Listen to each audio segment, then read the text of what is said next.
Okay, Okay. okay. Welcome to the next part of the show. Got my next featured guest. We have Tasha Starkey, and thank you so much for joining me on this breakfast show here at XLR Radio.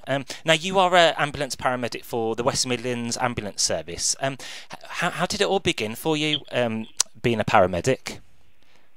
So about 4 years ago, I saw that West Mids were offering like a student paramedic program. Yeah. And I was reading through it and I thought it looked really interesting. So I just applied for it on NHS jobs, thinking that 18 years old, I'm probably not really gonna get it. But surprisingly, I did, and yeah, I've been doing it ever since. Oh, wonderful. So the West Midlands Ambulance Service, that covers Hereford and Worcester and Staffordshire. And do you enjoy the travelling, like meeting people and going from place to place? Do you like that element of the job? Yeah, so obviously I'm based in Birmingham, so we can travel around the area, and then sometimes we find ourselves sort of dotted around, like so we can end up in Stoke or Warwick way, and it's really cool. Yeah. And yeah, we're like on tour. Yeah, okay, wonderful. And you briefly appeared on BBC's Ambulance on it was the primetime show. How was the response since your appearance on that? It was incredible. I honestly didn't expect the response from it. It was just ridiculous. I still have people messaging me on Twitter every single day saying, "Oh my God, I've just watched Ambulance. That was incredible. I can't believe you went through that." So yeah, no, the support has been overwhelming. Yeah, and you got quite a following on Twitter, as you said, and you've even got your own fan club as well, dedicated to yourself. Did you know that? Yeah, yeah, bless him. Great stuff. And what's it like being one of the youngest paramedics? Because I know you're very young. And also, would you like to see more female paramedics be recruited as well? I don't think there's a major problem with recruiting females, to be honest. We've got quite a lot of females in the service. I wouldn't know the figures like offhand. But no, it is great. It's great being young in the job. I've got years and years left. So there's loads of things that I'll be able to do. But to be honest, I don't really feel 22 years old anymore. I feel a lot older than sure. I am. So that's probably one down a little bit. And the West Midlands Ambulance Service, they have recently done a recruitment drive with nearly 20,000 student applications. Overwhelming that is, isn't it, on the application numbers? Yeah, no, it is great. We always have a really good response when we put out the jobs, but I think this one's topped it. Great stuff. And how do you switch off from the incidents as the one shown on ambulances? You know, when you get into incidences, do you have to switch off mentally from those incidents? I think the incidents such as Belgrave, that was really difficult to switch off on.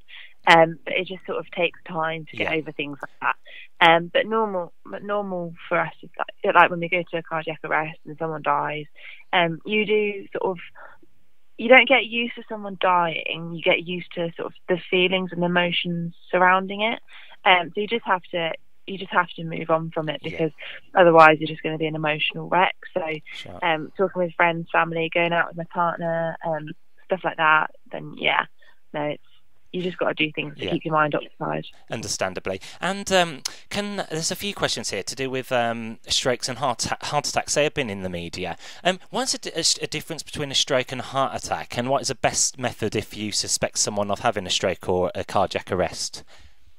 So a stroke, you've got the fast symptoms, the face, arm, speech, time. So someone may present with slurred speech, a facial droop, they may not be able to communicate properly, they may suddenly not be able to walk correctly, and you've just got to call 999 straight away. Don't dwell on it. Call us straight away so we can come and assess and find out what's going on. And then a heart attack, that's when you've got a clot stuck in one of your blood vessels, basically in your heart, and it stops the blood flow getting around your heart and going around the rest of your body. So part of the heart starts to die. So you can experience pain such as chest pain, epigastric pain, which is the top of your belly, pain in your back, your shoulders, your neck, your arm. And again, it's best to just call us. You shouldn't really take the risk with chest pain. So that's face, arm, speech and telephone. Yeah, Yeah. face, arm, speech, time for stroke, Time. and then if you get any chest pain symptoms, you should call 999. Sure. On a light-hearted note, it was in the papers that they're saying if you did CPR to the Macarena staying alive, it slightly improves the chances of recovery. Is there an element of truth in that at all?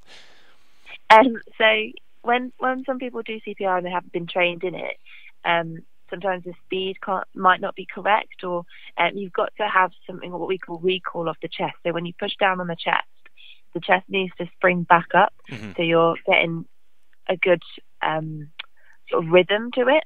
And if you do it too slowly, then it's the heart's not beating right.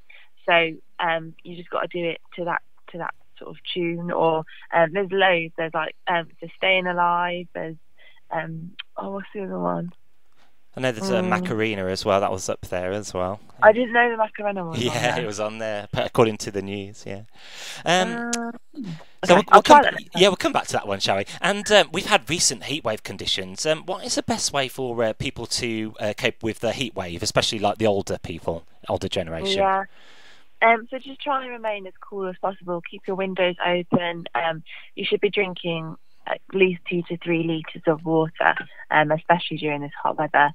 And just try not to go out and exert yourself too much, running around, shopping. Sure. Heavy exercises are probably not going to help you. Okay. But it is hard, unfortunately. Yeah. So you, not only are you a paramedic, you also drive the ambulance. What is the best manoeuvre for drivers to do if an ambulance is approaching? So if you hear an ambulance is approaching, try and pull to the left if you can. Don't suddenly slam on your brakes. Don't swerve. Try and remain as calm as possible. We're trained to drive around you, so don't panic. Like it's not your problem for us to sort of struggle. So just pull to the left if you can. Don't bump up the curb because you're going to hurt your wheels. You're going to hurt your car, and we don't want you to do that. And just wait for us to pass.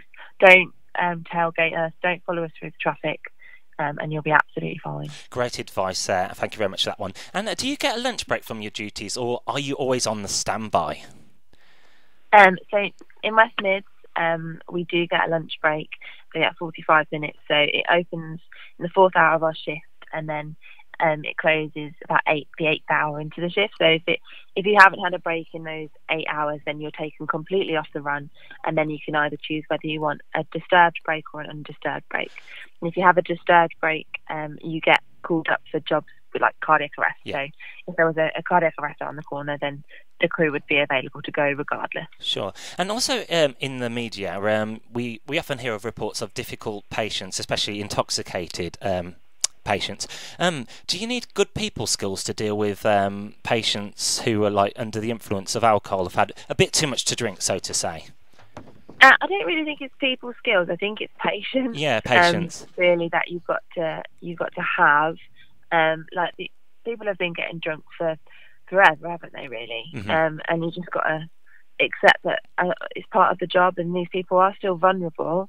And just because it's self-inflicted doesn't mean that they don't deserve care. So we've got to look after them and just be mindful of that. But they can be a bit violent. They can be a bit rude. So you just take everything with a bit of a pinch of salt, really. Sure. And are you relieved to see there's a new bill being passed through the Commons to see tougher sentences on assaults on emergency workers?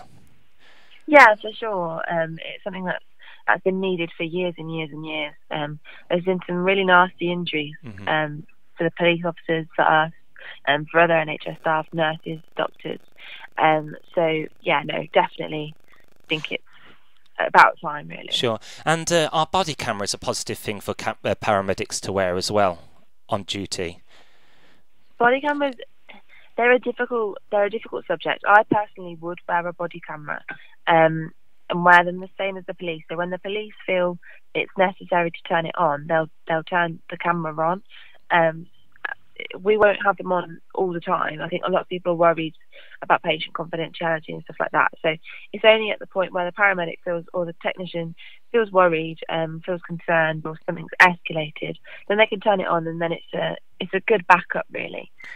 We have cameras all around our truck, so if there's ever any incidents, like if there's ever an RTC or violence outside the truck, then we've got footage of that. So I think they are a good backup. Yeah.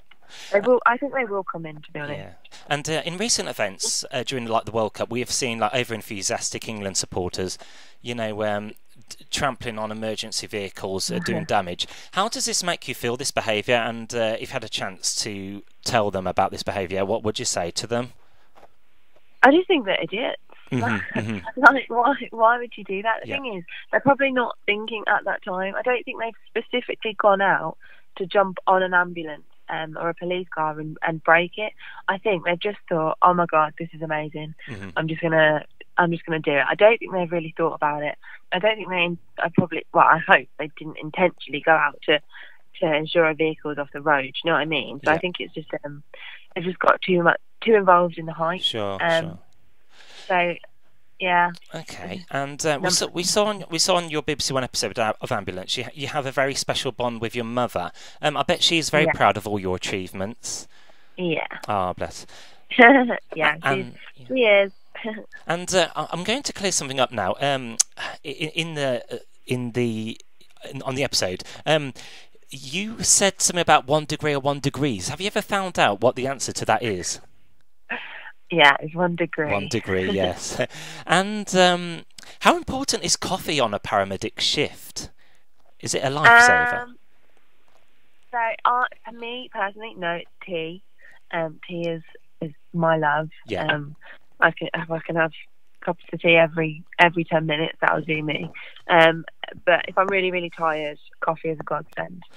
So wonderful. So the NHS has just celebrated 70 years. Do you see the NHS having another 70 years? I'd like to think so. I don't know. I'm not convinced. I think it'd be really difficult for any government party to disband the NHS. Do you know what I mean? Make it private. I think it'd be incredibly difficult. I think there's elements of it that will become more privatised, but no, I'm really hoping that there's another 20 years. Okay, and just got one more to wrap it up. Again, in being reported on social media, a man was found dangling high up from a lamppost while under the influence. What other unusual incidences have you attended over the years, if you're allowed to share with us? Obviously, I've got to be a bit careful there.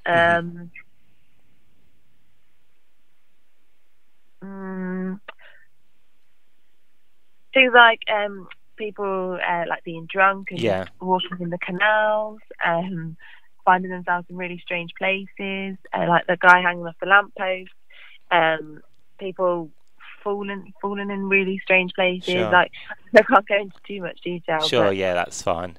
Great stuff. So, we play a bit of a game on this show. Basically, it's called the 50-50 second challenge. So you get 50 seconds to answer as many 50-50 questions as possible. So if I said to you train or plane, you'd have to pick one or the other. And the record's 14. So would you be up for playing this game? Yeah. Okay, so we've got 50 seconds on the clock, and I'll give you two answers, and you just choose one. And if you don't like either one of them, you just say pass. Okay. So, we've got 50 seconds on the clock, and I'm just going to start it now. The record's 14. So, train or plane? Plane. Saturdays or Sundays? Sunday. The Beatles or the Rolling Stones? The Beatles. The glass of wine or a pint of lager? Glass of wine. And Birmingham or London? London. Horror films or comedy films? Comedy. Ham or mushroom? Ham. The ABBA or Bee Gees? What did you say, sorry? Yeah, ABBA or the Bee Gees? The Bee Gees. Macarena or Saturday Night? Saturday Night. Spiders or Daddy Longlegs? Daddy Longlegs. Tea or coffee? Tea. Sweet or sour? Sweet. Jammy Dodgers or chocolate digestives? Jammy Dodgers. A cruise or a trip to the moon? A cruise. Yes, well done. You scored 14, so you tied on that one. So well done on that one. Thank you so much for taking time out to speak to us today. Great answers there. And as a special thank you from us at the station, we've got a few vouchers we'd like to give to yourself and the team today for taking time off. Absolutely wonderful. Thank you so much. And Tasha Starkey from the West Midlands Ambulance Service here on the Danny Sun radio show. Thank you so much. It's all right.